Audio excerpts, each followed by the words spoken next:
जरा सोचो, आप एक बहुत ही कमजोर लड़के हो और अचानक से आपके अंदर ड्रैगन्स की पावर आ जाए, फिर सब लोग आपकी शक्तियों से हैरान हो जाए। ये कहानी है एक ड्रैगन और मॉन्स्टर की, जिनकी आत्मा हमारे हीरो के अंदर है। मॉन्स्टर हमारे हीरो को मारना चाहता है और ड्रैगन उसकी जान बचाना चाहता है। अब एक दिन एक लड़की कुछ गुंडों से बचते हुए उनके एरिया में आ जाती है और यहाँ हमारा शू अपने कैफे में कस्टमर को पुराने शूरवीरों की कहानी सुनाने में बिजी था। उसने जैसे ही अपने पास बैठे दोस्त बाय की ओर नजर घुमाई, वो वैसे ही बोल पड़ा, एक मिनट, मतलब तेरे कहने का मतलब ये है कि तुम उस टियोन के वंशज हो जिसने ड्रैगन किंग को मारा था? अबे नल्ले, मैं यहाँ रोज सिर्फ इसलिए आता हूँ ताकि सबको याद दिला सकूं कि तेरे पास कोई स्पिरिचुअल पावर नहीं है, तू नल्ला है और बस तू झूठ बोलता रहता है। अब ये सुनकर शू ने उससे बोला, अबे तू जाना यार, मुझे उसकी शक्ति विरासत में मिली है, विरासत में। इसी दौरान उसकी नजर कैफे की मालकिन यानी कि अपनी माँ पर पड़ी, जो उसके पीछे ही खड़ी हुई थी। वो अपनी आंखें बड़ी कर उससे कहती है, फिर से शुरू हो गया? वैसे आज कौन सी कहानी सुनाई जा रही है, बताना जरा। जिसके जवाब में उसने टपाक से बोला, अरे मम्मी, आप बिल्कुल सही समय पर आई हो। अरे जरा इन बेचारों को बताओ तो कि मैं झूठ नहीं बोलता। बताना माँ, बताओ। अब ये सुनते ही उसकी माँ एक चम्मच उठाकर उसके सर पर दे मारती है। थोड़ी देर बाद शू बाय के साथ चलते हुए पूछता है, पता नहीं यार, मेरी माँ मेरे साथ ऐसा क्यों करती है, पहले से कुछ ज्यादा ही खड़ूस हो गई है यार। इसके साथ ही वो ये भी कहता है, और तू साले रोज रात को कैफे में ऑर्डर देने चले आता है, अबे तुझे इतना भी समझ नहीं आता कि आधी रात हो चुकी है। इस पर बाय ने उसे जवाब दिया, देख भाई, मेरे पास कोई और ऑप्शन ही नहीं है। मेरा परिवार टियोन एकेडमी के एक ट्रेनर का इंतजार कर रहा है। हैं? शू ने तुरंत कहा, अबे इस बार परीक्षा इतनी जल्दी क्यों हो रही है? और ये सुनने में आ रहा है कि एमओ टेम्पल ने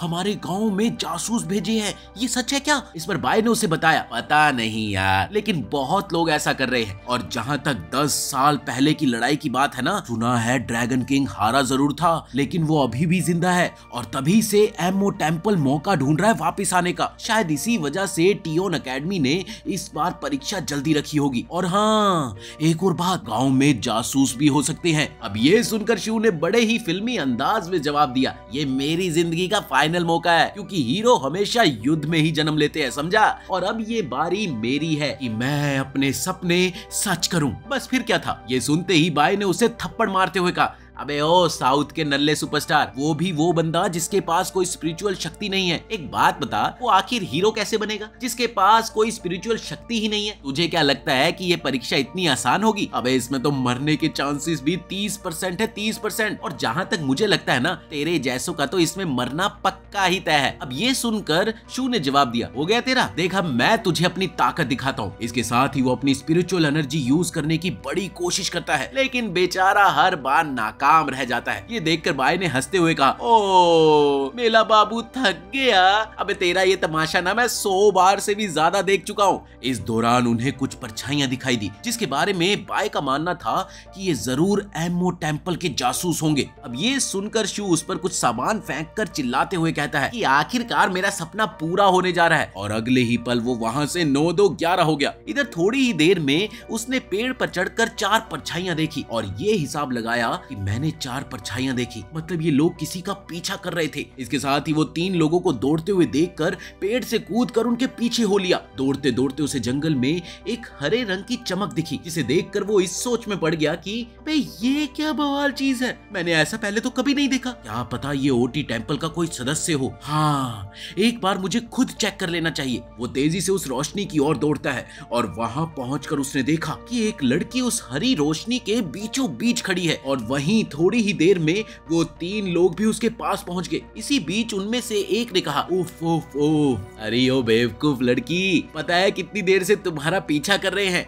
अब क्या गोल्ड मेडल लेकर ही मानोगी? इसके साथ ही एक लड़की पेड़ से नीचे उतरी और उसने कहा, ये एक सीक्रेट मिशन है और नामों में गलती की कोई गुंजाइश नहीं होनी चाहिए। शिकार कौन है और शिकारी कौन है, यही तो सस्पेंस है। और अगर तुम्हें ऐसा लगता है कि यहाँ अगर तुम मुझे पकड़ लोगे तो ये तुम्हारा सपना ही रहेगा दोस्तों। अब ये सुनते ही वो तीनों उस पर हमला करने ही लगे थे, तभी शू अचानक जोर जोर से चिल्लाते हुए वहाँ से भागता हुआ दिखा। दरअसल उस जगह किसी ने भयंकर जाल बिछाया हुआ था, इसीलिए उसने जोर से चिल्लाया, भैंस की आग, ये सारे जाल किसने बिछाए हैं? और भागते भागते वो सीधा उस लड़की पर जा गिरा जिसने ये जाल बिछाए थे। थे। इसके बाद वो खड़ा होकर सीधा उन तीनों लोगों पर चिल्ला पड़ा, शर्म नहीं आती? एक अकेली लड़की पर 3-3 लोग मिलकर हमला कर रहे हो और तुम छोटी बच्ची हो क्या? और तुम लोग, यही है तुम्हारी मर्दानगी? ओ, अब समझा, तुम जरूर उस एमओ टेम्पल के जासूस होंगे और तुमने ही ये खतरनाक जाल बिछाए होंगे, है ना? अब उनमें से एक कुछ बोलने ही वाला था, तभी शू ने उसे टोकते हुए कहा, बीच पे ना बोलो भसड़ पप्पू। अगले ही सेकंड वो लड़की की तरफ मुड़कर कहता है, हाँ जी, क्या ख्याल है आपका?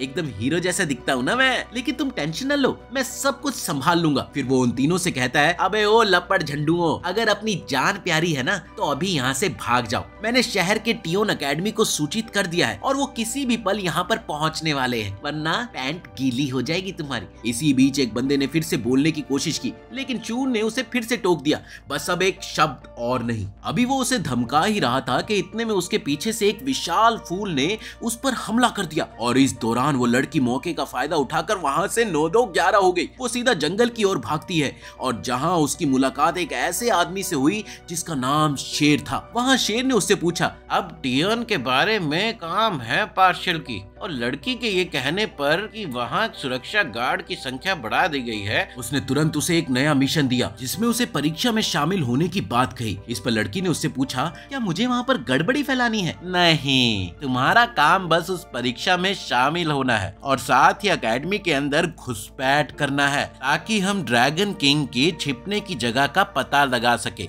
उसने लड़की को इस बात की श्योरिटी भी दी कि ब्लैक मून किंग तुम्हें किसी भी कीमत पर नुकसान नहीं पहुँचने देगा और ये मौका तुम्हारे लिए बहुत महत्वपूर्ण हो सकता है। वो उसे एक कपड़ा देते हुए कहता है, इसमें एक जादुई मंत्र है जो तुम्हारा जेंडर बदल देगा, जिससे कोई भी तुम्हें पहचान ही नहीं पाएगा और तुम परीक्षा पास कर सकोगी। लेकिन अगर तुम्हारी पहचान हो गई तो हमें मजबूरी में तुम्हें मारना पड़ेगा। और एक बात और याद रखना, जो भी इस मोह परिवार का हिस्सा है वो हमेशा उसी के साथ रहता है और उसी के लिए मरता है। अब इसी दौरान इधर शू ने खुद को एक शैतानी पौधे के सामने पाया जहां उसे समझ नहीं आता कि वो अब क्या करे। उसने भागने की कोशिश की लेकिन वो धड़ाम से गिर गया। इसी बीच उसे एक आकाशवाणी सुनाई दी, क्या तुम शक्ति चाहते हो बच्चे? अभी पूरा इलाका रोशनी से भर गया और देखते ही देखते शू एक भयानक जीव में बदल गया। अगले ही पल उसने शैतानी पौधे को काट दिया, लेकिन अगले ही पल वो बेहोश भी हो गया। अब थोड़ी ही देर में जब उसे होश आया तो उसने खुद को अपने घर पर पाया। इस दौरान वो समझने की कोशिश करता है कि आखिर वो है कहाँ। तभी उसकी माँ ने उस पर एक बर्तन से उसका स्वागत करते हुए कहा, मैं रात पर तुझे ढूंढती रही और तू जंगल में मंगल कर रहा था। लगे हाथों वो उसे 2-3 बार और मारती है। इस पर शू चिल्लाकर कहता है, माँ बस करो, मेरा सिर फट जाएगा। ओहो हो, बड़ा आया सिर फट जाएगा, ड्रामेबाज, चल अब जल्दी से चलकर कैफे में मेरी मदद कर, समझा?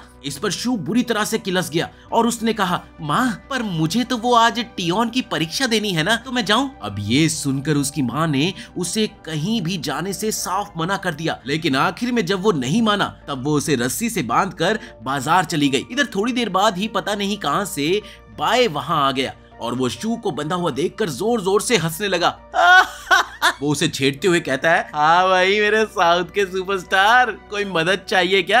अगर हाँ तो पहले मुझे पापा बोल, पापा। बस फिर क्या था, शू ने उसे तुरंत पापा बोल दिया, पापा। जिसके बाद बे उसे परीक्षा के लिए ले जाता है और इसी दौरान रास्ते में शू एक लड़की से टकरा गया जो कि पिछली रात वाली लड़की रियो ही होती है, लेकिन इस बार उसने भेष बदल रखा था। उधर रियो को बस इस बात का एहसास हो गया कि ये तो वही लड़का था ना जो उसे बीती रात जंगल में मिला था। दरअसल उसे ये बात समझ ही नहीं आ रही थी कि आखिर ये अभी तक जिंदा कैसे है, डेविल्स प्लांट ने अपना काम कैसे नहीं किया। इसके साथ ही रियो अपने जादू का इस्तेमाल करके उन्हें पीछे ढकेलकर खुद कंपटीशन में आगे निकल गई।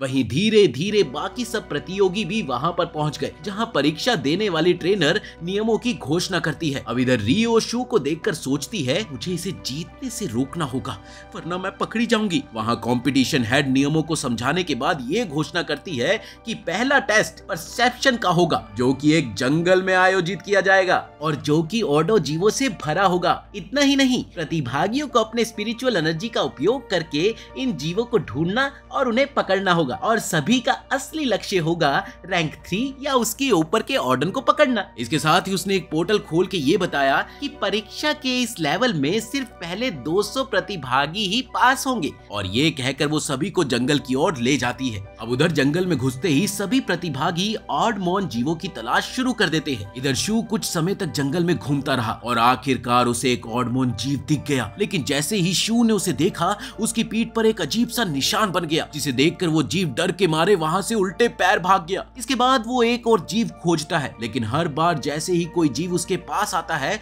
उसकी पीठ पर वही निशान उभर जाता है, जो कि एक अजीब सी बदबू छोड़ता है और सभी जानवर उससे डरकर भाग जाते हैं। और ऐसा तब तक हुआ जब तक कि एक ऑडमॉन टाइगर उस पर हमला नहीं करता। एक और जहां टाइगर के उस अटैक से बाकी सब लोग भाग गए, वहीं टाइगर ने शू पर छलांग लगाकर उसका पैर घायल कर दिया। अभी फिर से उसकी पीठ पर वही निशान उभरता है, जिसे देखकर टाइगर भी डरकर भाग जाता है। वहीं दूसरी तरफ रियो एक पेड़ के पीछे से ये सब कुछ देख रही थी। शू, जो कि अभी भी दर्द में था, एक लड़की को अपनी ओर आते हुए देखता है, जिसने आते ही उससे पूछा, तुम ठीक तो हो? लड़की ने उसके पैर को देखा और उससे कहा, थैंक गॉड, इंजरी ज्यादा सीरियस नहीं है, मैं इसे अभी ठीक कर देती हूँ, चलो स्माइल करो। इसके साथ ही उसने अपनी स्पिरिचुअल एनर्जी उसके जख्म पर यूज की और कहा कि अब तुम्हें बेहतर लगेगा। इस दौरान अपने साउथ के सुपरस्टार में ना जाने कहां से हिम्मत आ गई और उसने डायरेक्ट लड़की से उसका नाम पूछ लिया, तुम्हारा नाम क्या है? लेकिन तभी पीछे कहीं खोपचे से किसी की आवाज आती है, मैम अदल आपती आतती हो गई हो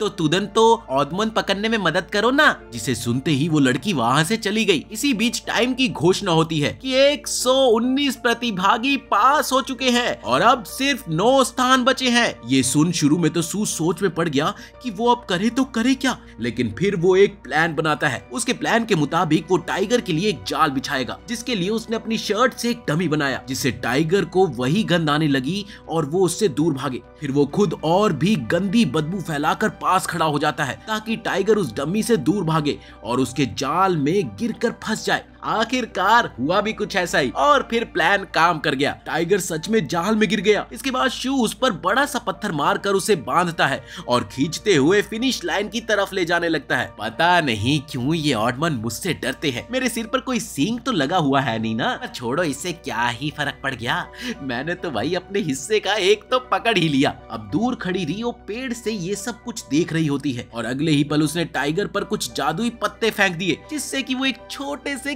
क्यूट से जीव में बदल गया। अब उधर 199 प्रतिभागी क्वालिफाई कर चुके थे और पोर्टल बंद होने ही वाला था कि तभी अचानक शू की आवाज आती है, जो कि टाइगर की जगह एक प्यारे से छोटे जीव को खींचते हुए आ रहा था। हट जाओ, देखो मैंने एक टाइगर को पकड़ लिया है, यूहू। ये देखकर ट्रेनर ने उससे कहा, मजाक कर रहे हो, ये टाइगर है। अब शू भी रस्सी देखकर चौंक गया। उसने कहा कि मैंने सच में टाइगर पकड़ा था, ये तो कुछ और ही बन गया, ये क्या हरकत है। ये सुनते ही सभी जोर जोर से हंसने लगे, लेकिन तभी वो छोटा जीव एक अजीब सी एनर्जी छोड़ता है, जिसे देखकर ट्रेनर उसे पहचान गई। याद आया, ये तो एक ऑडमॉन ही है, लेकिन शायद इसे किसी ने काले जादू से शापित कर दिया है। इसके साथ ही वो ये सोचने लगी कि आखिर ये किसने किया, क्या हमारे बीच में कोई जासूस है।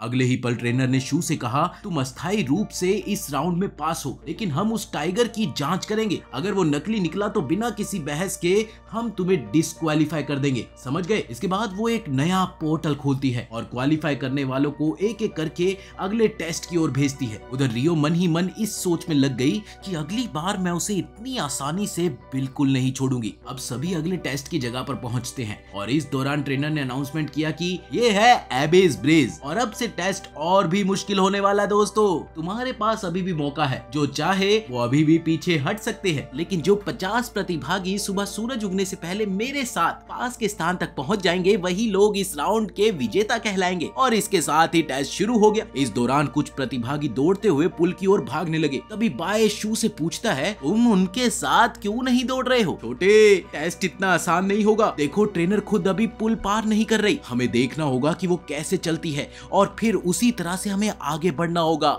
इसे कहते हैं प्लानिंग। इस पर बाय ने हंसते हुए कहा, मेरे जेम्स बॉन्ड, अब तुम इतना भी सोचने लगे हो। वाह वाह वाह वाह, चलो मेरे लड़के, मेरे साथ रहकर कुछ तो सीख रहा है। लेकिन जैसे ही वो शू की ओर मुड़ा, उसने पाया कि शू पहले से ही दौड़ चुका था। भागते हुए शू ने जोर से चिल्लाया, अबे लबजू, देख वो ट्रेनर पुल पार कर चुकी है, अब देर करने का समय नहीं है। फिर क्या था, दोनों तेजी से दौड़ पड़ते हैं। इधर जैसे जैसे वो दौड़ते हैं, धुंध बहुत गहरी होती गई। उधर ट्रेनर मन ही मन ये सोचकर खुश हो रही थी कि मैंने तो पहले ही बोला था कि ये टेस्ट आसान नहीं होगा। दूसरी ओर रियो भी पुल पर थी, जहां वो कुछ हमला कर रहे पौधों से रास्ता निकालने की कोशिश कर रही थी। इस दौरान उसने नोट किया कि ये जीव स्पिरिचुअल एनर्जी की ओर आकर्षित होते हैं, इसीलिए इन्हें दूर रखने के लिए कोई दूसरा तरीका निकालना होगा। इसी बीच उसने पुल पर जोर से थपथपाया, जिससे वो पौधे और ज्यादा करीब आने लगे और उसे ये एहसास हुआ कि इनकी सुनने की शक्ति बहुत तेज है। अब उसने सोचा कि जो लड़का मेरे साथ था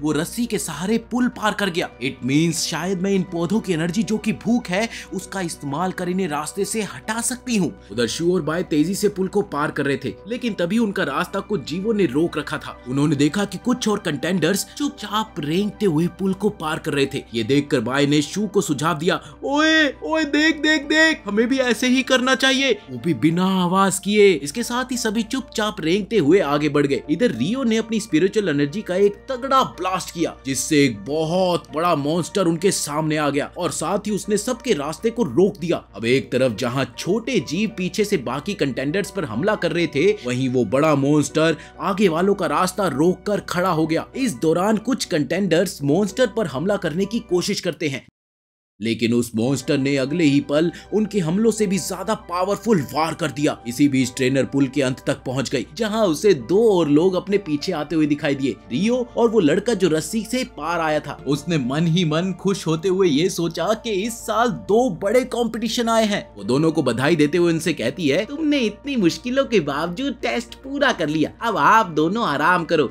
लेकिन हाँ, सुबह होने से पहले यहीं पहुंच जाना, समझे ना।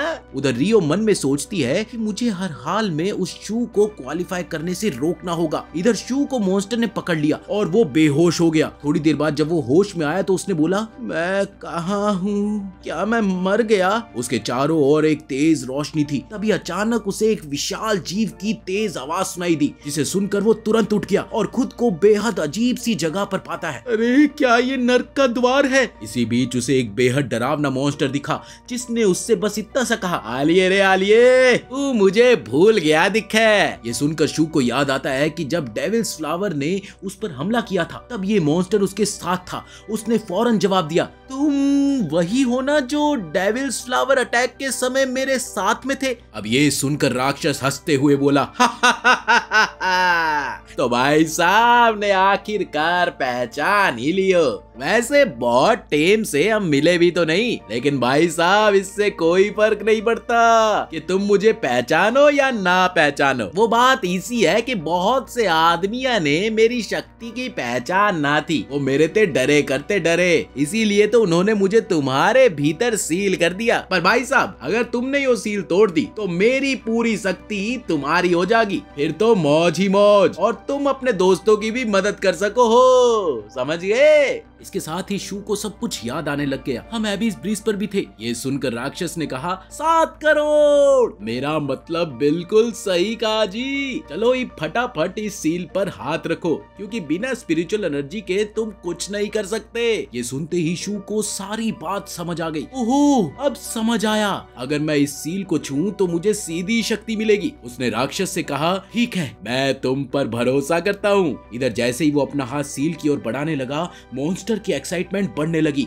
हाँ हाँ हाँ, जल्दी हाथ रखो। लेकिन ये क्या, अचानक से शू रुक गया। अब ये देखकर राक्षस ने उससे पूछा, तुम रुक क्यों गए दोस्त? इस पर शू ने उसे जवाब दिया कि क्या गारंटी है कि तुम मुझे नुकसान नहीं पहुंचाओगे जब मैं ये सील तोड़ दूंगा? अगर तुम्हारे पास इतनी शक्ति है तो तुम्हें मेरे अंदर क्यों सील किया गया है? और तो और मैं ऐसा कौन सा 30 मार खान हूँ जो तुम्हें मेरी मदद की जरूरत है? ये सुनते ही मॉन्स्टर ने जोर जोर से हंसना शुरू कर दिया। उसने कहा कि सब जानना है इस राज दुलारे को, पर ये बातें तुम्हारे जानने की नहीं है। मैं तुम्हें अपनी असली शक्ति दिखाता हूँ। इसके साथ ही राक्षस ने शू को थोड़ी सी स्पिरिचुअल एनर्जी दी, जिसे पाते ही शू ने कुछ अजीब सा महसूस किया। अच्छा, तो ये बला है स्पिरिचुअल एनर्जी, मैं तो इसे अपने पूरे शरीर में महसूस कर सकता हूँ। जिस पर राक्षस ने कहा, महसूस कर लिया, अब सवाल पूछना छोड़ो और जाकर अपने दोस्तों की मदद करो। इसी बीच शू को अपने दोस्त याद आते हैं और एक पल में वो हाथ सील पर रख देता है। उधर ब्रिज के दूसरी ओर खड़ी ट्रेनर परेशान होकर बस इस सोच में पड़ी थी कि टेस्ट इतना मुश्किल तो था नहीं यार कि सिर्फ 2 लोग ही सफल हो पाए, जरूर कुछ तो गड़बड़ है। अब उधर रियो भी एक बार फिर से उस रहस्यमयी आदमी से मिलती है जिसने उसे मिशन पर भेजा था, जहां उस बंदे ने रियो से कहा, तुम्हारा काम है अंदर जाकर जानकारी जुटाना और एकेडमी में घुसपैठ करना, लेकिन जो तुमने ऑडमंड टाइगर के साथ किया है वो नजरअंदाज नहीं किया जा सकता। अगर तुम इसी तरह मिशन जारी रखोगी तो सबको शक होने लगेगा और अगर पकड़ी गई तो याद है ना। वो पूरा बोल भी नहीं पाया था कि उसे अचानक बहुत शक्तिशाली एनर्जी का एहसास होता है, जिससे वो बुरी तरह से चौंक गया। ये कौन है? ठीक उसी वक्त इधर शू उस राक्षस की सील को तोड़कर बाहर निकलता है। अब शू मॉन्स्टर के सामने खड़ा था, अपना नया रूप लेकर। वो अपने दोस्तों को बचाने के लिए अपनी जान की बाजी लगाने को बिल्कुल तैयार था, लेकिन शू को तो उसे मारने में कोई मेहनत ही नहीं करनी पड़ी। उसने एक ही झटके में उसे खत्म कर दिया। ये देखकर ट्रेनर हैरान रह गई। ओ भाई साहब, ये क्या बवासीर है? ये तो टेस्ट का हिस्सा ही नहीं था। टियोन एकेडमी को इसकी जांच करनी होगी। इसके साथ ही उसने ये अनाउंसमेंट कर दिया कि जो भी कंटेंडर्स ब्रिज पार कर पाए हो या नहीं, सभी पास माने जाएंगे। वो शू से पूछती है, क्या तुम्हें यकीन है कि तुमने जो पकड़ा था वो ऑडमंड टाइगर ही था? जिसके जवाब में शू ने कहा, हाँ मुझे पूरा यकीन है। तो ट्रेनर कहती है, ठीक है, तुम तीसरे टेस्ट के लिए एलिजिबल हो। इसके साथ ही उसने एक नया पोर्टल खोलकर ये बताया कि ये है वो मैजिक बैरियर जो एकेडमी को बाहरी हमलों से बचाता है और इस बैरियर को पार कोई बाहर का आदमी नहीं कर सकता। इसके साथ ही उसने ये भी बताया कि एक समय ड्रैगन किंग के कैप्टनशिप में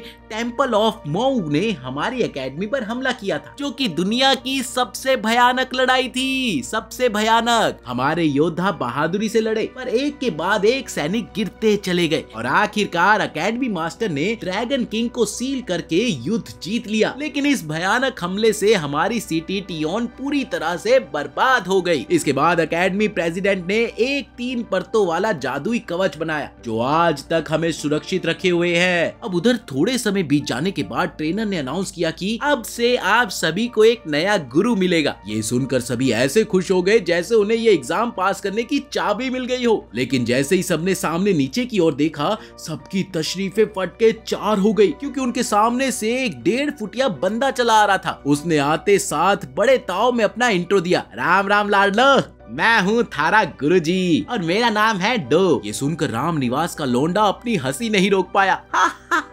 और डो उसी वक्त उसकी ओर कूद पड़ा और अपनी लात मारो टेक्निक के साथ उसे जमीन पर पटक देता है। अरे बावले, तेरे जैसे ने तो मैं अपनी चोर पॉकेट में रखा करूं, आई समझ। इसके साथ ही वो सबको एक कुएं की ओर ले गया, जहां ट्रेनर डू को शू पर नजर रखने के लिए कहती है, कल सुबह 8 बजे सभी मुझे इसी जगह पर मिले। अगर कोई मुझे ना ढूंढ पाए तो मेरा नाम फुसफुसाओ, मैं अपनी माइंड रीडिंग की तिलस्मी शक्ति से तुम्हें खोज लूंगा। अब अगले दिन डो तीसरे टेस्ट की जानकारी देता है। तो लाडलो, यो टेस्ट होगा पावर कार्ड्स का। हर किसी ने कुछ कार्ड्स दिए जाएंगे, बाकी कार्ड्स आपने दूसरे से छीन होंगे और जो भी 1000 कार्ड्स इकट्ठा करेगा वही जीतेगा और उसे टियोन एकेडमी के गेट ऑफ आइडेंटिटी में एडमिशन मिल जाएगा। ये सुनकर लोग इसलिए हैरान रह गए कि उन्हें दूसरों से कार्ड्स कैसे लेने हैं। इस पर डू ने उन्हें जवाब दिया, यहाँ कोई नियम ना है, हम सब ने खुद सीखना होगा कि अपने कार्ड्स की रक्षा कैसे करें और दूसरों के कार्ड्स कैसे लेने हैं वो भी हमें ही देखना पड़ेगा, वो भी सिर्फ अपनी ताकत और हुनर के दम पर। अब इधर डो ने अपनी बात अभी पूरी की भी नहीं थी कि शू वहाँ से गोली हो गया। उसने कहा कि ये सब उनकी गलती है, उन्होंने मेरे सारे कार्ड छीन लिए, अब मेरे पास सिर्फ 100 बचे हैं। लेकिन कोई बात नहीं, मैं अब सेफ जोन में जाऊंगा और सोचूंगा कि कैसे अपने कार्ड्स वापस लाऊं। लेकिन चीजें इतनी आसान भी नहीं थी ना। शू ने भागते हुए जैसे ही कहा, मैं पहुंचने ही वाला हूँ, इस दौरान उस पर किसी ने हमला कर दिया। उसने पीछे की ओर देखा तो पाया कि उसके पीछे 2 और लोग खड़े हैं उनमें से एक बोला, नए स्टूडेंट्स कितने भोले होते हैं ना, तुम इस साल हमारे शिकार हो बच्चे। इस पर शू ने कहा, लेकिन पुराने स्टूडेंट्स हमारे साथ क्यों भाग ले रहे हैं? तब उसे पकड़ने वाले ने कहा, अपने सारे कार्ड्स हमें दे दो, नहीं तो हम तुम्हारा भरता बना देंगे। ये सुनकर शू ने गिड़गिड़ा कर कहा, मैं पहले ही सारे कार्ड्स हार चुका हूँ, प्लीज मुझे छोड़ दो। हमें बेवकूफ समझ रहा है? अगर तू सेफ जोन की ओर जा रहा है मतलब जरूर तेरे पास कार्ड्स है। अब इसके साथ ही वो अपनी हथेली में ऊर्जा इकट्ठी करके शू पर वार करने ही वाला था कि तभी शू के शरीर पर एक निशान चमक उठा और शू खुद को पीछे ढकेलने में सफल हो गया। अब इस हरकत से उसे खुद पर यकीन ही नहीं हुआ। उसने चौंक कर बोला, ये क्या था? मेरे अंदर ये बेमिसाल ताकत कहां से आ गई? तभी वही आदमी फिर से उस पर हमला करने आया और शू ने ये महसूस किया कि जैसे वो दुश्मन की हरकतों को स्लो मोशन में देख पा रहा हो। अब जैसे ही दो लोग शू पर झपटे तो शू ने पलटकर उन पर धावा बोल दिया, जिससे वो दोनों दूर जाकर गिरे। इसके साथ ही जब उसने कूदने की कोशिश की तो वो बहुत ऊंचाई तक उड़ गया और फिर तभी हवा में से कुछ पत्ते गिरने लगे और पेड़ों की जड़ों ने शू और उनके तीनों विरोधियों को जकड़ लिया। दरअसल ये रियो थी। वो आई, उनके सारे कोड्स लेकर चली गई। अगले ही पल शू ने रस्सियों को खोला और अपने कार्ड्स वापस लेने के लिए रियो के पीछे भागा। ठीक उसी समय दो लोग किसी पर हमला कर रहे थे, जहां उसके साथ खड़ी लड़की बोली, अब और मजाक नहीं, हमारा असली मकसद ड्रैगन को ढूंढना और राजा का छिपा हुआ ठिकाना खोज निकालना है। अब अगर तुमने उस रत्न को नष्ट किया तो वो हमें माफ नहीं करेगी। उधर शू तेजी से दौड़ते हुए बोला, ये पहली बार है जब मैं अपने अंदर इतनी ताकत महसूस कर रहा हूँ। वो दौड़ते हुए बे से टकराया। तभी अचानक उनके पास एक जोरदार धमाका हुआ, जिससे वो भागकर सीधा वहां पर पहुंचे और उसने देखा कि वही दो लोग उस लड़की पर हमला कर रहे हैं जिसने पहले शू की मदद की थी। ये देखकर बे ने कहा, शू ये बहुत ताकतवर लग रहे हैं, हम इनका मुकाबला नहीं कर सकते। लेकिन अगले ही पल शू ने अचानक उन पर हमला कर दिया। उसने एक को मारने की कोशिश की लेकिन वार चूक गया और शू जमीन पर गिर पड़ा। उसने बड़बड़ाया, लगता है ये हमला मुझ पर ही पलट गया। तभी बे ने स्मोक बॉम्ब फेंके और सब किसी तरह से भाग निकले। भागते हुए उन्होंने देखा कि वो ऑडमन जानवर जिसे शू ने पहले पकड़ा था वही उनके पास मौजूद जेम्स को चुरा रहा है। वो लड़की जो शू की मदद कर रही थी वो बोली, ये जरूर कोई खतरनाक जादुई चीज है। इसके साथ ही उनके सामने उन्हें एक आंख दिखाई दी जो जमीन से टकराकर फट पड़ी। वहीं पीछा कर रहे दोनों दुश्मनों ने फिर से उन पर हमला बोल दिया, लेकिन शू और उसके साथी किसी तरह से बचते बचाते भागते रहे। ये सेफ जोन की तरफ भाग ही रहे थे कि तभी अचानक एक बहुत ही अजीब सी चीज उन्हें जकड़ लेती है और फिर वो हिल भी नहीं पाए। जहाँ एक और बे को ऐसा लग रहा था कि अब यही उनका अंत है, वहीं दूसरे ही पल किसी ने उन पर बम फेंका। लेकिन ये क्या? शू के शरीर पर फिर से वही निशान चमका जिससे कि वो बम को धीमा महसूस कर सका। उसने लगे हाथों बम उठाकर वापिस फेंक दिए जिससे दुश्मन जमीन पर ही गिर पड़े। अब ये सारा मामला इतनी जल्दी हुआ कि बे को कुछ भी समझ ही नहीं आया। उसने पूछा, भाई साहब अभी ये क्या हुआ? इस पर शू ने उसे जवाब दिया, अब ये मेरा मामला है, मैं इससे निपट लूंगा। अगले ही पल दुश्मनों ने और बड़े बम फेंके लेकिन शू ने सबको रोक दिया और उसका शरीर अब बुरी तरह से थक चुका था। अब कुछ कर पाना उसके बस की बात बिल्कुल नहीं थी। खैर जैसे ही बम उन पर गिरने वाला था शू ने बे को धक्का देकर दूर किया जिससे ऑडमैन के पास से गिरा हुआ रत्न उस पर गिर पड़ा और फिर एक जोरदार धमाका हुआ। बूम! ये धमाका इतना जोरदार था कि हर कोई उस धमाके को महसूस कर पाया। वहीं शू अचानक एक अजीब सी जगह पर पहुंच गया जहां वो पहले गया था, जहां उस राक्षस ने बोला, कमजोर इंसान, तुम्हारा शरीर इस छोटे से जादुई रत्न की ताकत सहन नहीं कर पाया। अब तुम्हारा शरीर धीरे धीरे खत्म हो जाएगा और मैं तुम्हें खा जाऊंगा। यही कीमत है मुझे जगाने की। तभी एक और आवाज आई जो कि एक प्राचीन दैत्य की थी। अरे मूर्ख ड्रैगन! शू ने जैसे ही पीछे देखा तो उसने पाया कि ड्रैगन किंग वहां पर खड़ा था। अपने मास्टर को इतनी जल्दी भूल गया क्या? इस पर मॉन्स्टर ने कहा, लेकिन आप इंसानी शरीर में क्यों हो? तब ड्रैगन किंग ने बोला, तुम्हारे लिए वो मायने नहीं रखता बच्चे, ये लड़का मेरे लिए बहुत जरूरी है। आज से इसकी रक्षा करना तुम्हारी जिम्मेदारी है। अगर इसके साथ कुछ भी हुआ तो तुम मेरे काम में टांग अड़ाओगे और मैं तुम्हें कभी माफ नहीं करूंगा, समझ गए? इसके साथ ही अचानक शू जागा और उसने खुद को किसी और जगह पर पाया। उसके कपड़े भी बदले हुए थे। उसने खुद से सवाल करते हुए कहा, ये आखिर हो क्या रहा है यार, और ये कपड़े कहां से आ गए? तभी उसे वही ड्रैगन की आवाज सुनाई दी, मैं वो हूँ जो इस जादुई टुकड़े पर्पल ड्रैगन कोर की रक्षा करता हूँ। तुम्हारे पास जो ताकत है वो डीमन किंग की वजह से है। इससे तुम तेज और ताकतवर बनते हो, लेकिन अभी भी तुम कमजोर हो।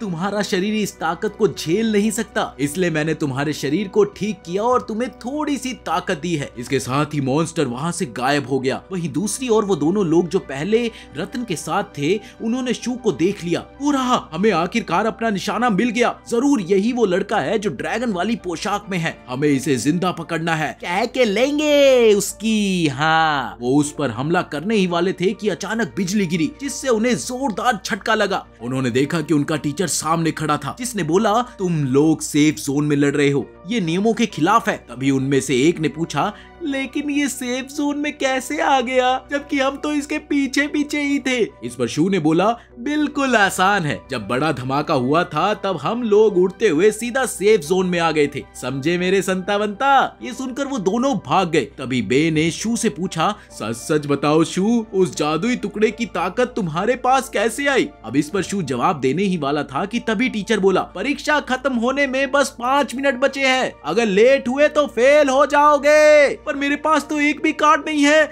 और फिर सब गेट की तरफ भागने लगे। ये है तुम्हारा आखिरी पड़ाव, तुम्हारे पहचान का द्वार। हर किसी को खुद को जानना होगा। जिनके पास 1000 कार्ड्स हैं वो इस दरवाजे से होकर पास हो सकते हैं और टियोन एकेडमी का सदस्य बन सकते हैं। ये सुनकर शू वहाँ खड़ा रोने लगा। काश मुझे पता होता कि समय इतनी जल्दी खत्म हो जाएगा तो मैं कार्ड इकट्ठा करने में ध्यान लगा पाता। उधर टीचर ने सबको समझाया, अगर आपके पास पूरे कार्ड हैं तो आप इस द्वार से गुजर सकते हैं। अंदर जाकर आपको अपने ऑर्डर की ताकत का रंग पता चलेगा। यहाँ के हर टीचर की अलग ताकत और रंग होता है और पावर कार्ड ही आपकी एंट्री टिकट है। फिर एक एक करके सब लोग अंदर जाने लगे। पहला लड़का अंदर गया और जैसे ही उसने कार्ड लगाए दरवाजा खुला और चारों ओर काला रंग फैल गया। ये उसकी ताकत का रंग था। इसके बाद रियो गई और उसका रंग हरा निकला। फिर ई और उसके ग्रुप के लोग अंदर गए। बाय भी उस दरवाजे के अंदर गया और पास हो गया। तब शू ने सोचा, यहाँ तक कि डरपोक बाय भी पास हो गया और मैं नहीं। तभी उसे अंदर के ड्रैगन से आवाज सुनाई दी, तुम अंदर क्यों नहीं जा रहे हो? इस पर शू ने बोला,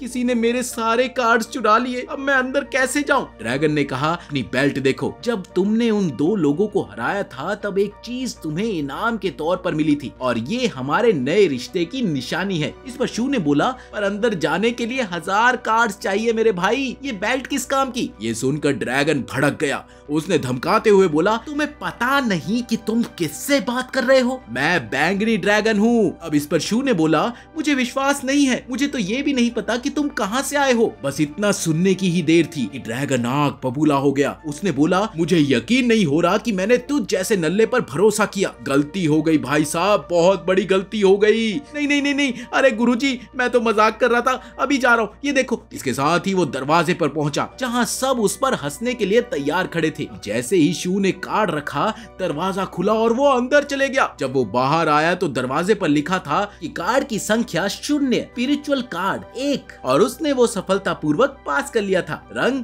बिना रंग के। ये देखकर सब लोग हक्के बक्के रह गए, यहाँ तक कि इंस्ट्रक्टर भी। इतिहास में पहली बार किसी स्टूडेंट के पास स्पिरिचुअल कार्ड है और वो भी बिना किसी रंग के। तब इंस्ट्रक्टर ने कहा, स्पिरिचुअल कार्ड पावर कार्ड से भी ऊंचे दर्जे का होता है, इसलिए दरवाजा खुला। बस यही कारण है कि शू पास हो गया। इसके साथ ही पास खड़े कुछ लोग जोर जोर से नेपोटिज्म नेपोटिज्म चिल्लाने लगे। एक ने कहा, पहले टाइगर वाला मामला हुआ वो भी छोड़ दिया, अब इसके बैग में 2000 से भी ज्यादा कार्ड थे, सब चोरी हो गए, फिर भी ये पास हो गया। आखिर चल क्या रहा है ये? तब इंस्ट्रक्टर ने उसे जवाब दिया, अगर विरोध करना है तो निकल जाओ अभी और इसी वक्त। हम एक सम्मानित एकेडमी है और तुम जैसों का यहाँ पर कोई काम नहीं। ये सुनकर सब शू की तरफ दौड़ पड़े और उसे मारने लगे। तभी एक लड़की आई और उसने अपनी ताकत से सबको पीछे ढकेल दिया। वो बोली, देखो इस जगह पर ये बेहुदा हरकत नहीं चलेगी। तब इंस्ट्रक्टर ने उसकी पहचान एकेडमी की डिप्टी हेड के रूप में करवाया। बस फिर क्या था, लोग तुरंत ही चिल्लाने लगे, हमें इंसाफ चाहिए,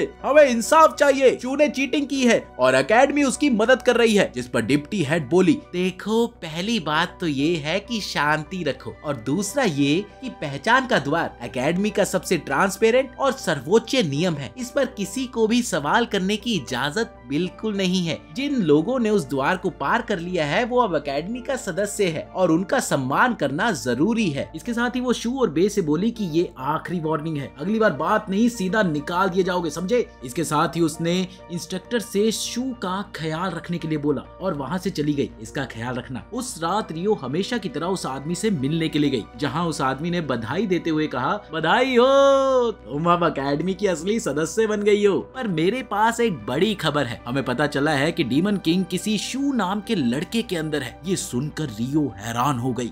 उसने सोचा कि आखिर ये कैसे हो सकता है। फिर उसने कहा, मैं जानती हूँ वो कौन है, तुरंत उसे ढूंढ लूंगी। पर उसे आदमी ने रोकते हुए बोला, नहीं नहीं नहीं नहीं, जल्दी की कोई जरूरत नहीं है। ड्रैगन किंग को आजाद करने से पहले हमें टियोन सिटी में छिपा जादुई टुकड़ा ढूंढना होगा। मैंने बाकी लोगों को भेजा है उसे ढूंढने के लिए, अब बस तुम्हारा काम है शू की रक्षा करना।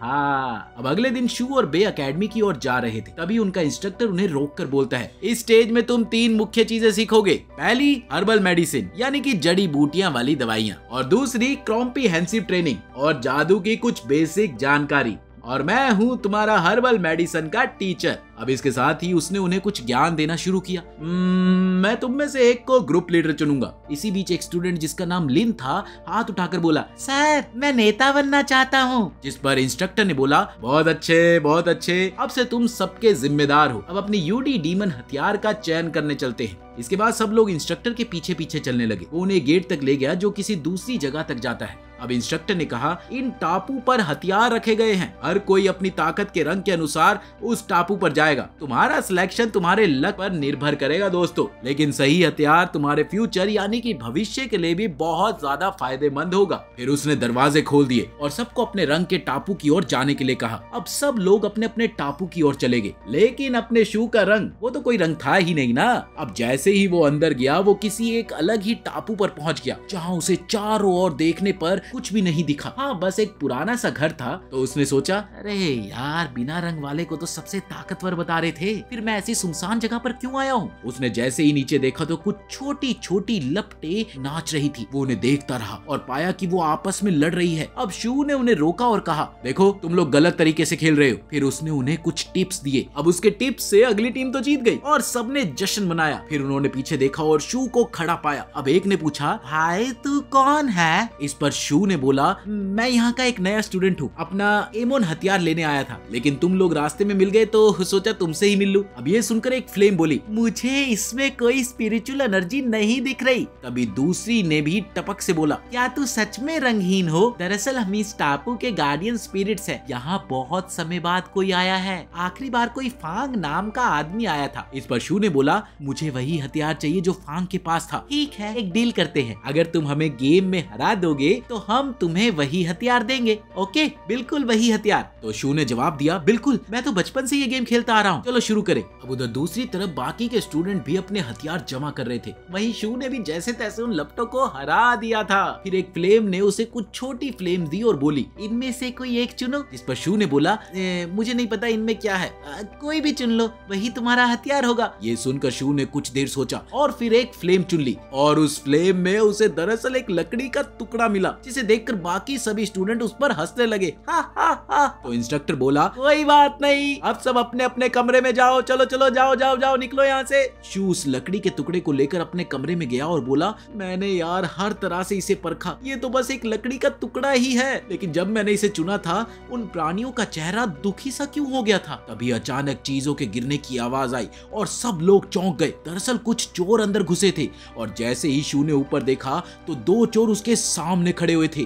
कोई आवाज मत करना, चुपचाप अपने यूडी डीमन हथियार दे दो। उसी समय वो 2 लोग जो डीमन किंग को ढूंढ रहे थे एक और स्टूडेंट के पास गए और उनका हथियार लेने की कोशिश की। जब उन्होंने शू से हथियार लिया तो पाया कि वो बस एक लकड़ी है, तो वो उसे वापस फेंक कर वहाँ से चले गए। अगले दिन टीचर ने सभी स्टूडेंट्स को इकट्ठा किया और बोला, कल तुम सबने टापू से अपने अपने हथियार चुने थे ना। सबने हाँ करा, हाँ चुने थे। आज हम सीखेंगे कि उन्हें कैसे इस्तेमाल करना है। अब सब लोग चलो अपने हथियार निकालो। ताकि हम ट्रेनिंग शुरू कर सके, है ना?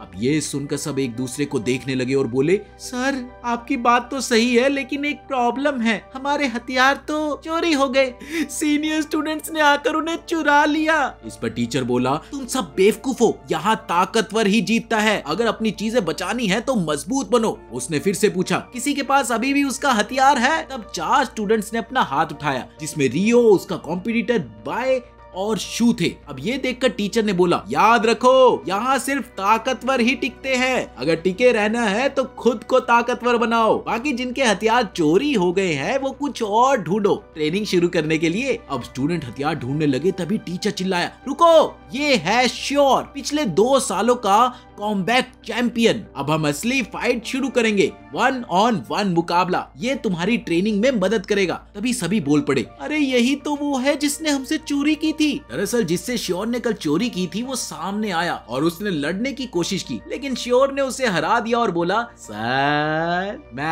अपने दुश्मन खुद चुनना चाहता हूँ। उसने रियो और उसके कॉम्पिटिटर को बुलाया, तुम दोनों मेरे खिलाफ लड़ो। अब वो सोचने लगे, तुम्हें मेरे साथियों को मारने की सजा जरूर मिलेगी। अब रियो और उसका साथी लड़ने लगे और लड़ते लड़ते श्योर के सिर पर चोट लगी।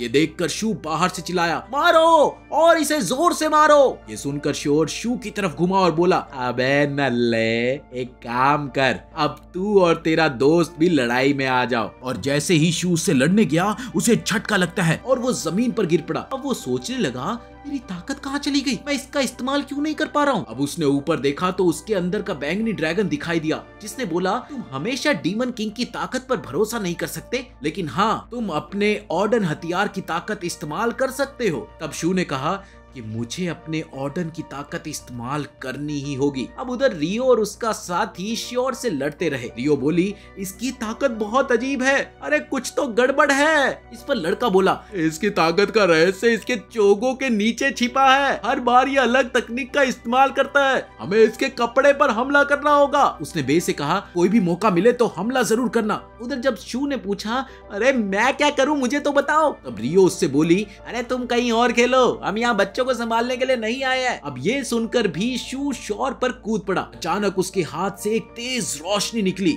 इतनी ताकतवर कि उसने श्योर का कपड़ा फाड़ दिया, जिसके साथ ही सबने देखा कि श्योर के 4 हाथ थे, 4। लियो लियो लियो लियो दोस्तों, ये है मेरी ऑर्डन की ताकत, स्पेस सील। लगता है ये काम की चीज है। ये देखकर सब लोग खड़े के खड़े रह गए। तभी टीचर ने बोला, ये सिर्फ ट्रेनिंग है, इतना ड्रामा जरूरी नहीं है शू। उसने ट्रेनिंग को वहीं पर रोक दिया ताकि कोई भी गंभीर नुकसान ना हो। चलो सब एक दूसरे को झुककर सम्मान दो। इस तरह कुछ समय और बीता और श्योर वो इधर उधर देखने लगा कि तभी उसे अपने कबीले का नेता दिखा, जिसने तुरंत गुस्से में कहा, तुमने सिर्फ अपनी चादर नहीं खोई, बल्कि फ्लोर कलर्स कबीले की इज्जत भी मिट्टी में मिला दी है।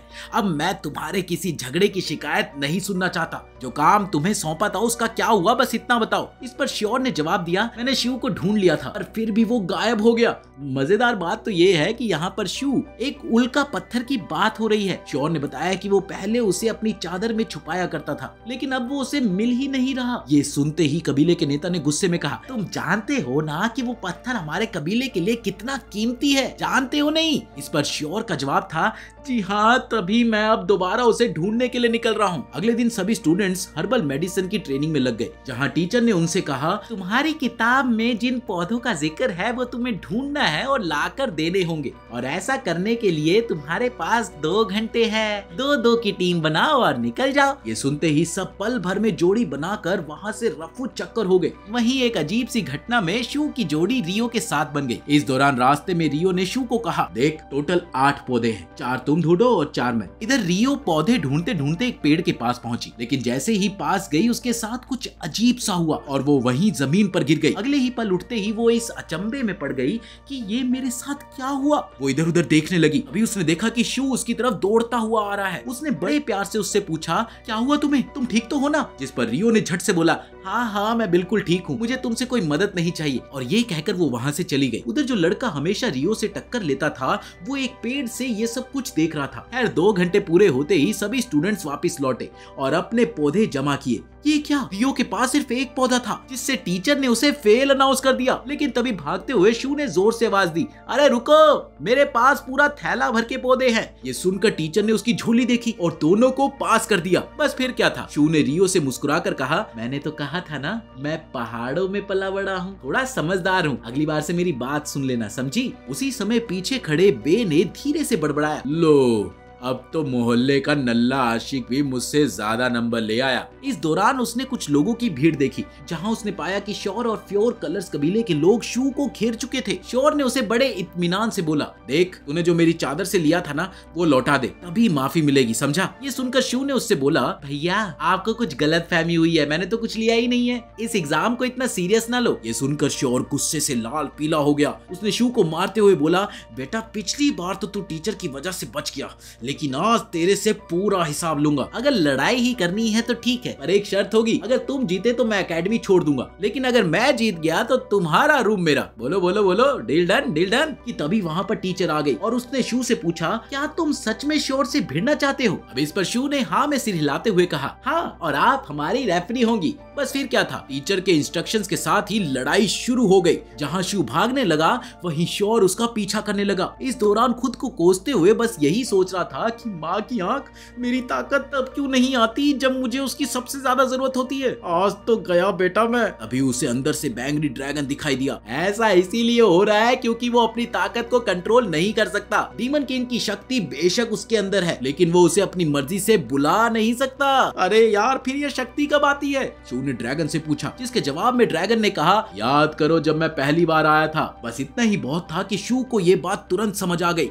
उसकी शक्ति तभी एक्टिवेट होती है जब वो खतरे में होता है। भागते भागते अचानक ही वो श्योर के सामने रुक गया और उसकी हथेली की निशानी चमकने लगी। इसके साथ ही लड़ाई ने भयानक रूप ले लिया। शू ने अपनी शक्ति को एक्टिवेट करके श्योर के हर हमलों को रोकने लगा। सब लोग ये देखकर हैरान थे, भला ये मिनट भर में इतना ताकतवर कैसे हो गया? उधर खुद शू भी अपनी ताकत से हैरान था। ये पहली बार है जब मैं ऐसी ताकत महसूस कर रहा हूँ। इस पर ड्रैगन ने बोला, क्योंकि अब तुम इसे कंट्रोल करना सीख रहे हो। इसी बीच श्योर ने दोबारा से हमला किया, जिससे चारों तरफ धुआं भर गया। सबको ऐसा लगा कि शू हार गया, लेकिन तभी जो उनके सामने दिखा उस पर किसी को विश्वास नहीं हुआ। दरअसल शू के चारों तरफ एक ढाल बन गई थी, जिसपे ड्रैगन ने बोला कि अगर ये ढाल समय पर ना लगती तो अब तक हमारा काम तमाम था। श्योर हैरान था, आखिर ये हुआ कैसे? उसे ऐसा लगा कि मानो उसकी शर्ट भी ऑर्डन वेपन हो। इसके साथ ही श्योर ने शू की शर्ट पकड़कर खींची और कहा, इस शर्ट के बिना तुम कुछ नहीं कर सकते। लेकिन इसी बीच शू के शर्ट से अजीब सी ऊर्जा निकली, जिसने श्योर को बेहोश कर दिया। ये अब बेहोश है, टीचर बोली। युद्ध समाप्त हुआ और इसका विनर है शू।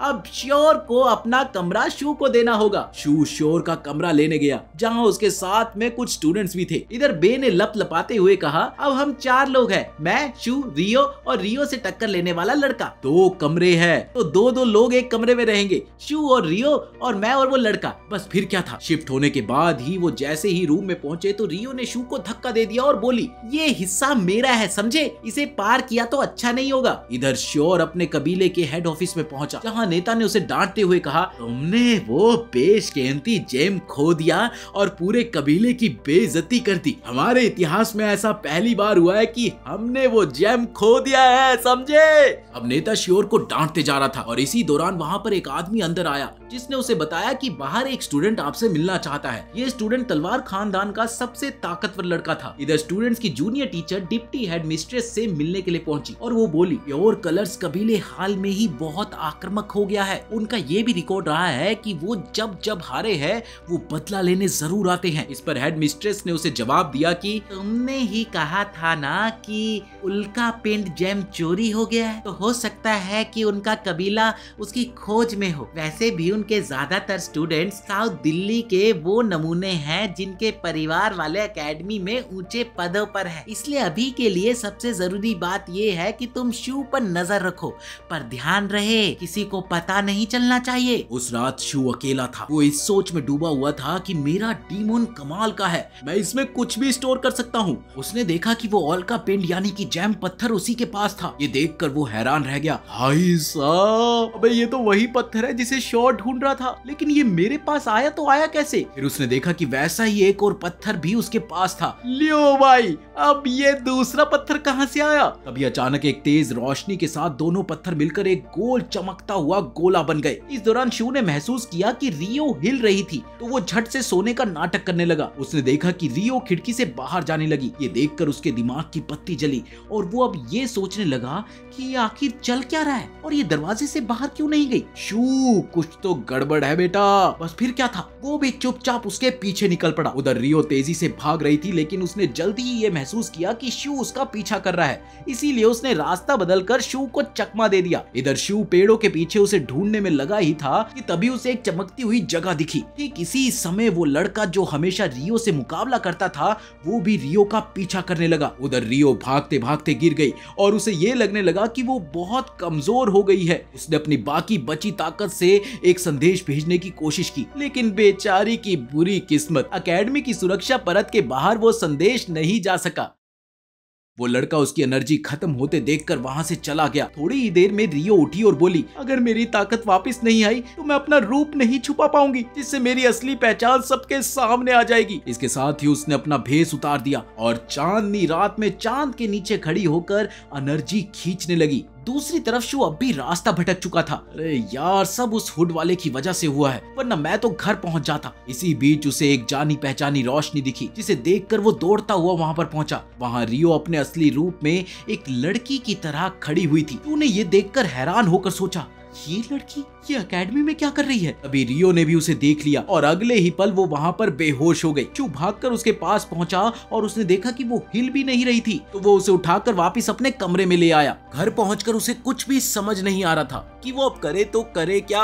अरे वो तो ये भी नहीं जानता था कि ये लड़की कौन है और कहां से आई है। तभी उसने देखा कि रियो के चेहरे पर एक निशान चमक रहा था। उसे देखते ही शू अचानक खुद को एक जगह आग से भरे इलाके में महसूस करने लगा। उसने आंखें खोली और बोला, ये जगह अजीब नहीं है बल्कि जानी पहचानी लगती है। आगे बढ़ते हुए उसे एक छोटी सी लड़की दिखी जो हूबहू रियो जैसी लग रही थी। उधर रियो भी एक सपना देख रही थी कि वो एक ऐसी जगह पर थी जहां उसके साथ एक लड़का था जो शू जैसा दिखता था। अगले ही पल रियो अचानक उठ बैठी और गुस्से में उसने शू को पीट दिया। अब अगले दिन deputy head mistress academy director के पास गई, जहां उसने बताया कि हियोन वापस आ गया है। अब ये सुनते ही डायरेक्टर ने उसे जल्दी अंदर भेजने को कहा। दरअसल अंदर आया आदमी रियो का पुराना दुश्मन था। उसने कहा कि मैंने टारगेट की पहचान कर ली है और पक्का वो ही है। अब इस पर डायरेक्टर ने उसे सीख दी, अभी नहीं, थोड़ा और इंतजार करो, हमें पहले खजाने की तलाश करनी है। अगले दिन शू बाहर आया और ई नाम की लड़की से मिला जो उसकी मदद कर रही थी। क्या तुमने कभी ऐसी लड़की को देखा है जो ये हार पहनती हो? इस पर ई ने उसका नाम पूछा, पर शू को उसका नाम याद नहीं था, तो उसके सीने पर बना सील सुकड़ने लगा। ये देखकर शू सोचने लगा कि रियो सही था, अगर मैंने कुछ भी बोला तो मैं मर जाऊंगा। अब उधर ई ने जब ये देखा तो तुरंत उसे अपनी शक्ति से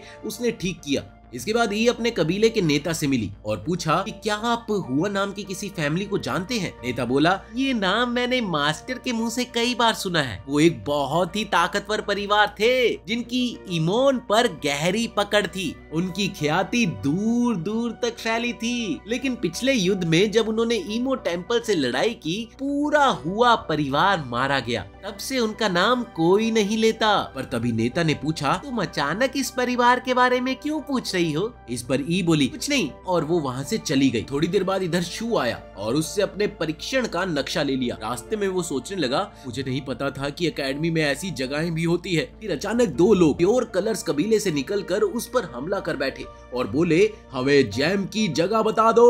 जिस पर शू ने कहा, मुझे नहीं पता यार, ये कहाँ पर है। इसके बाद उन दोनों ने उस पर हमला कर दिया, लेकिन शू ने अपनी शक्ति का इस्तेमाल करके उन्हें रोक लिया। लेकिन थोड़ी ही देर में उसकी ताकत खत्म हो गई और वो जमीन पर गिर पड़ा। तभी वहाँ पर एक गुरु जैसा दिखने वाला आदमी प्रकट हुआ। उन्होंने कहा, एक ऐसा लड़का जिसके पास कोई टैलेंट नहीं है लेकिन दो विशाल स्पिरिचुअल एनर्जी है, अगर तुमने इन्हें सही से इस्तेमाल नहीं किया तो तुम्हारा शरीर नष्ट हो जाएगा। उधर शू चुपचाप उनकी बातें सुनता रहा, लेकिन खुद से हिल भी नहीं पा रहा था। अगले दिन जिसने शू को नक्शा दिया था, तब उसे पता लगा कि उसने तो उसे गलत नक्शा दे दिया है। उधर रियो तेजी से शू की खोज में निकल पड़ी। उसने अपनी शक्ति से तितलियों को बुलाया ताकि वो उसकी मदद कर सके, और वहीं रियो का दुश्मन भी उसके पीछे दौड़ पड़ा। इधर शू अभी भी जमीन पर गिरा हुआ था और वो हिल भी नहीं पा रहा था, जहां आदमी ने फिर से शू से कहा, तुम्हारे अंदर जो 2 शक्तियां हैं वो तुम्हारे शरीर के लिए बहुत भारी है, और इसके साथ हर दिन तुम्हारा शरीर और कमजोर होता जा रहा है। अगर तुमने एक बार और इनका इस्तेमाल किया तो तुम मर जाओगे। अरे आप आखिर है कौन और आपको ये सब कैसे पता है? इस पर उसने जवाब दिया, धैर्य रखो, तुम्हें अभी सब जानने की जरूरत नहीं है, लेकिन बताओ क्या तुम्हारे पास वो दोनों जेम पत्थर हैं? अब ये सुनते ही शू ने उनसे तुरंत पूछा, क्या आप प्योर कलर्स क्लैन से हैं? अगर मैं उनसे होता तो अब तक तुम्हें कब का मार चुका होता लुल। अब इसके साथ ही अगले ही पल उसने शू की गर्दन पकड़ ली और कहा, सच सच बताओ, पत्थर तुम्हारे पास है या नहीं?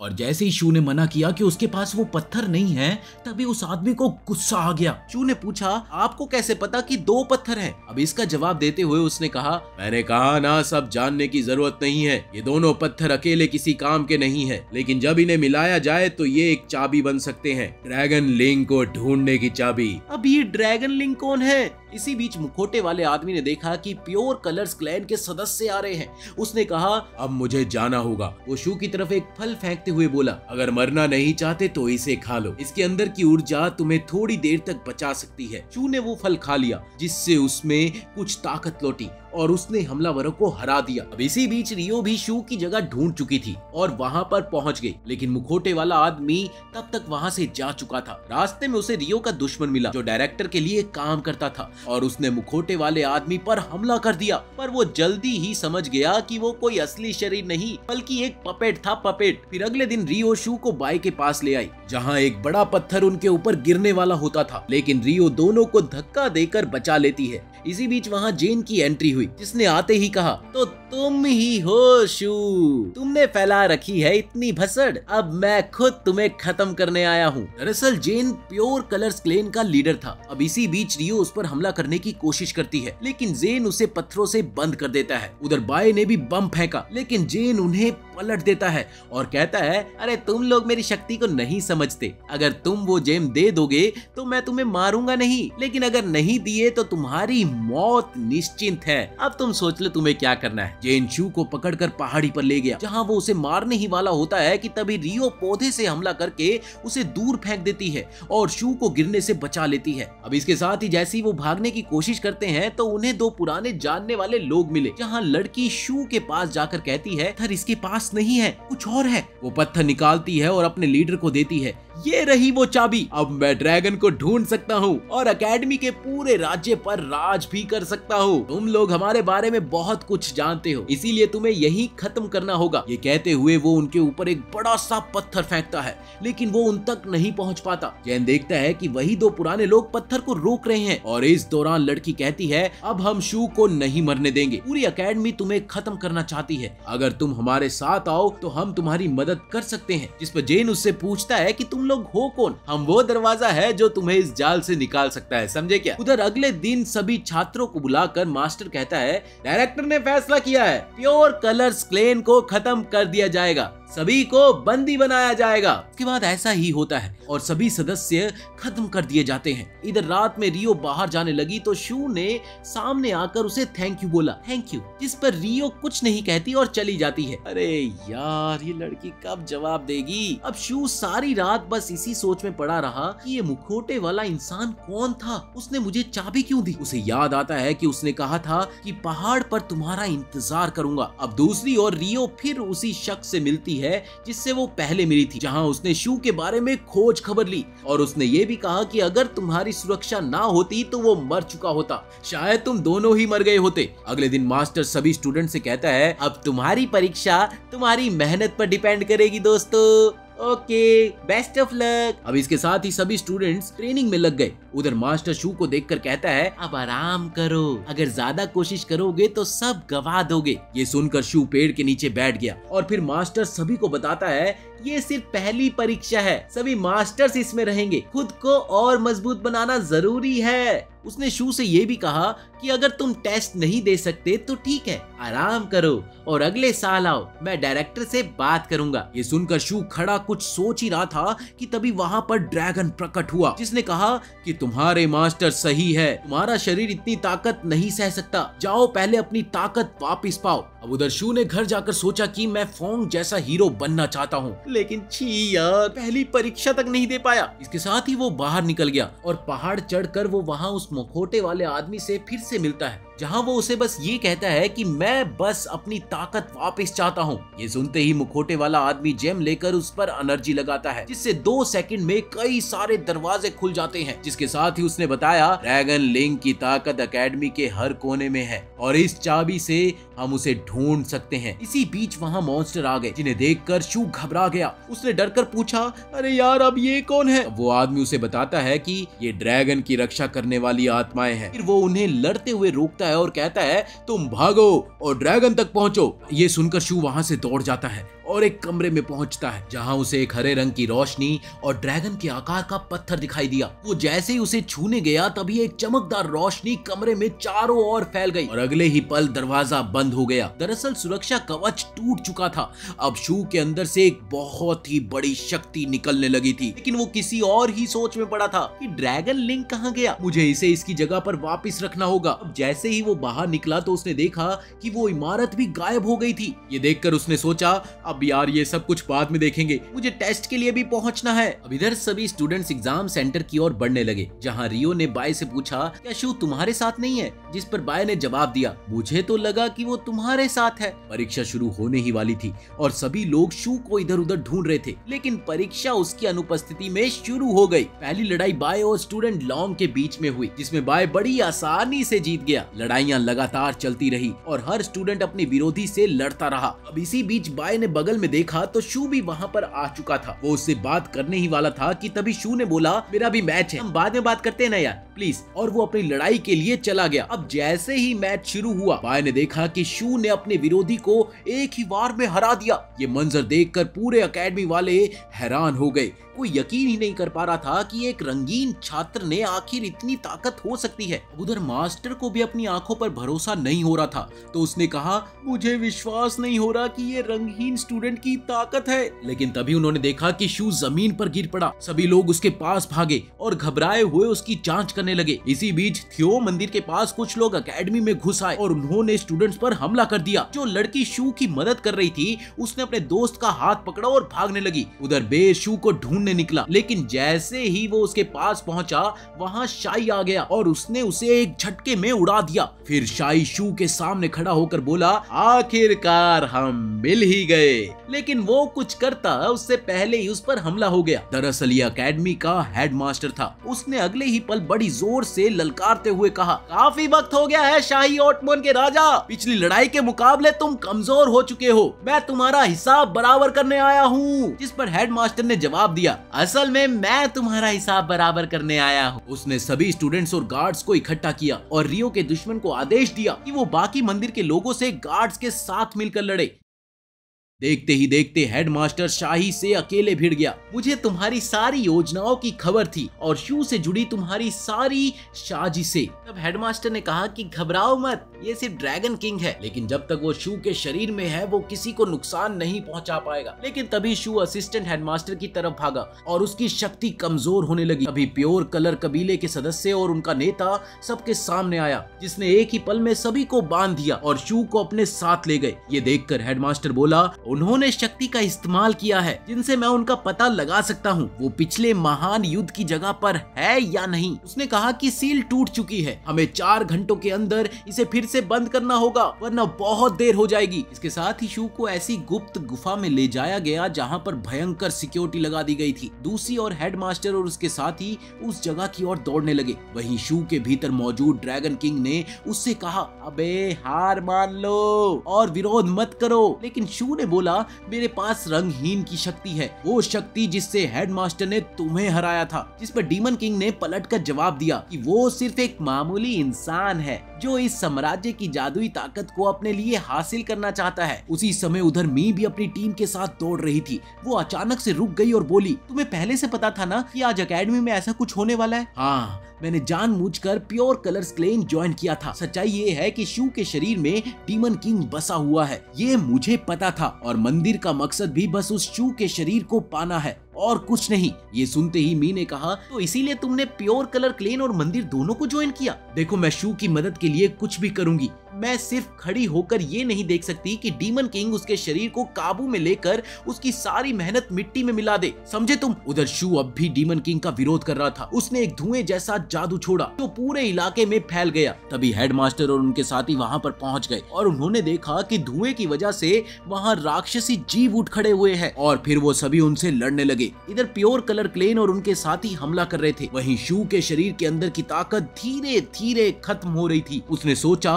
कि शायद यही मेरा अंत है, मैं तो हिल भी नहीं पा रहा, माफ करना दोस्तों, मैं कुछ नहीं कर सकता। तभी रियो की तितली उसके सामने आ गई और अगले ही पल दीवार तोड़कर रियो शू के सामने आ खड़ी हुई। रियो ने सोचा कि ड्रैगन किंग जल्द ही इसे काबू में कर लेगा। साथ ही उसे याद आया कि जब शू ने कहा था कि उसके माथे पर एक निशान है जिसे उसने छुआ था। अब रियो ने शू का हाथ पकड़ा और निशान को फिर से एक्टिव करने की कोशिश की। राक्षस राजा, जो अब शू के शरीर को पूरी तरह से कंट्रोल करने ही वाला था, रियो को देखकर पलटा। उसने कहा कि हवा क्लैन की किसी लड़की को जिंदा छोड़ना बहुत बड़ी गलती थी। उसने रियो पर हमला किया और उसे दूर ढकेल दिया। तभी उसने देखा कि शू अपनी पूरी ताकत से उसका विरोध कर रहा है। शू ने कहा, मैंने कहा था ना कि मेरे पास रंगहीन शक्तियां हैं, मैं तुम्हें जरूर हराऊंगा। फिर एक जबरदस्त धमाका हुआ जिससे बाहर मौजूद सभी लोगों ने उसे महसूस किया। थोड़ी ही देर में मी भी वहां पर पहुंच गई और हेडमास्टर की चोटों को ठीक करने लगी। बस फिर क्या था, हेडमास्टर उठे और अपनी शक्ति से राक्षसी जीवों को नष्ट कर दिया। वहीं दूसरी तरफ गुफा के अंदर शू और रियो अब भी डीमन किंग से लड़ रहे थे। डीमन किंग ने बोला, तुम दोनों वाकई में ताकतवर हो, लेकिन अब मैं तुम्हें दिखाऊंगा कि तुम्हारी सारी उम्मीदें एक भ्रम है, भ्रम। अब मैं तुम्हें असली ताकत दिखाता हूँ। इसके बाद उसने अपनी ताकत से पूरी जगह को तहस नहस कर दिया और बोला, अब ये मेरी दुनिया है, अब यहाँ मेरे नियम चलेंगे। इसके बाद उसने अपनी ताकत से शू और रियो को दूर फेंक दिया और बोला, अब आराम से रहो, तुम मेरी काली दुनिया में हो, यहाँ मैं अपने नियम बनाता हूँ और पहला नियम है मेरी शक्ति जो कभी खत्म नहीं होगी। इसी बीच शू ने दौड़कर हमला करने की कोशिश की और रियो ने उसकी मदद की, लेकिन राक्षस राजा ने शू की सोल एनर्जी एब्जॉर्ब कर ली। उसने कहा, दूसरा नियम, जितनी ज्यादा बार तुम अपनी सोल एनर्जी का इस्तेमाल करोगे, मैं उतना ही ताकतवर बनता जाऊंगा और मेरी वापसी का मौका बढ़ता जाएगा। रियो ने अपनी शक्ति का प्रयोग करके शू को बचाने की कोशिश की, लेकिन राक्षस राजा ने उस पर वार कर दिया। फिर शू ने रियो को पकड़ लिया और देखा कि वो धीरे धीरे गायब हो रही है। उधर राक्षस राजा बोला, तीसरा नियम, जो भी हार जाएगा उसकी सारी ताकत मुझ में समा जाएगी। ये सुनकर रियो ने शू से कहा, तुमने हमेशा मेरी रक्षा की है, अब मेरी बारी है तुम्हें बचाने की, तुम जरूर लड़ो, मुझे तुम पर विश्वास है। इसके साथ ही शू ने अपने अतीत की कुछ घटनाएं याद की और उसकी आंखों में आंसू आ गए। तभी उसकी शक्ति एक धमाके के साथ फूट पड़ी। उसने डीमन किंग को जोर से मारकर उसे दूर फेंक दिया। उनकी लड़ाई चलती रही और आखिरकार शू ने फिर से उसे दूर फेंक दिया। राक्षस राजा ने कहा, तुम तो वाकई में ताकतवर हो, लेकिन मैंने पहले ही कहा था, जितनी ज्यादा ताकत का इस्तेमाल करोगे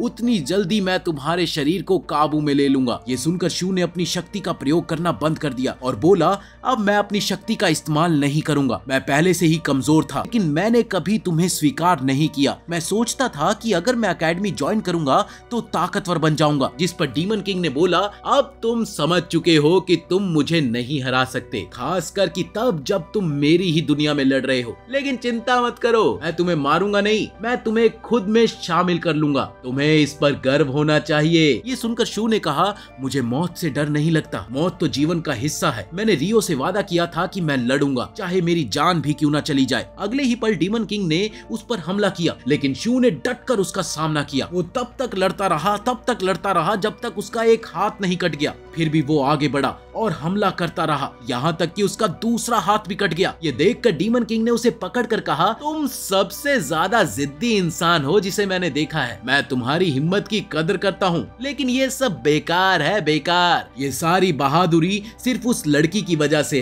है ना? जिस पर शू ने जवाब दिया कि वो लड़की बचपन में अनाथ हो गई थी।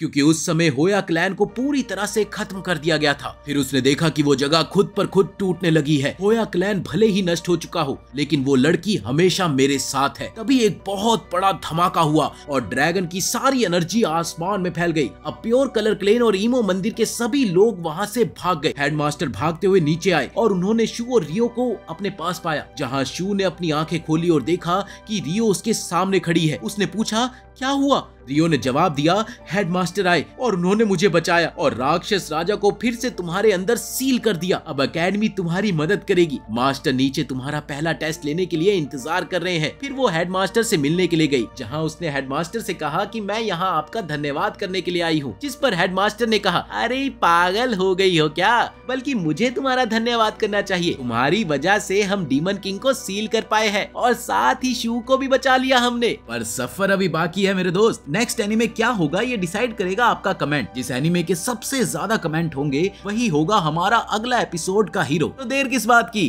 कमेंट करो, शेयर करो, लाइक दबाओ और मिलते हैं नए एनीमे के साथ जल्द ही।